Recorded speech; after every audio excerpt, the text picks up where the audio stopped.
Le goût du terrain, Hugo Topier le retrouve aujourd'hui en tant qu'entraîneur. Cet ancien joueur professionnel a multiplié les blessures. Nez, épaules, genoux, chevilles, tibia, il a dû renoncer à la compétition. Mon passé, c'était au bout de 6 mois de blessure, tu reviens, tu fais 3 matchs, tu te répètes, 6 mois d'absence. Donc au bout d'un moment, le président, il te dit gentiment, écoute Hugo, te payer alors que tu joues 3 matchs par saison, ça ne nous intéresse pas. Donc il y a aussi professionnellement, faut mettre du beurre dans les épinards et c'est aussi pour ça que je suis venu au coaching. Quitter le haut niveau, Jérémy Nicolin, lui, ne l'envisage pas une seconde. Déjà 9 opérations pour le champion de France en titre de lancer de javelot, il se remet à peine d'une blessure au genou. Donc là, pour continuer à lancer, travailler les sensations sur l'épaule, je fais des exos qui ne me mettent pas en danger le genou, donc je lance de face. Aujourd'hui, Jérémy Nicolin est totalement dépendant de ses séances de kiné. Il faut bien respecter les temps de cicatrisation pour les blessures, parce que sinon, si on reprend trop tôt, c'est de nouveau une blessure assurée.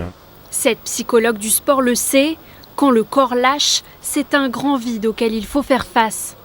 Le plus compliqué, effectivement, c'est quand on a quelqu'un qui fonctionne un petit peu dans ce sentiment de toute puissance, en pensant que il peut jamais rien m'arriver. Et quand là survient une blessure grave qui remet tout en cause, effectivement, ça peut être très très très compliqué du coup de rebondir, quoi.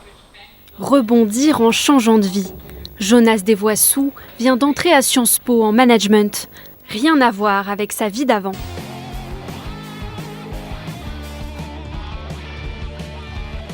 Moi, je suis en jaune.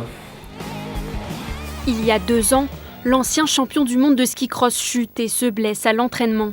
Il partage alors son traumatisme sur les réseaux sociaux. Souffrir physiquement d'une part, mais surtout la peur, omniprésente. C'est le déclic. Il raccroche ses skis définitivement. C'est pas forcément évident de repartir de zéro non plus. Quitter ce qu'on sait faire, le groupe d'entraînement, la famille, les amis, la région, tout. Mais petit à petit, ça commence à aller mieux. Ouais. Comme lui, il serait 3000 athlètes à se reconvertir chaque année. L'ancien skieur enfile désormais les baskets, juste pour le plaisir.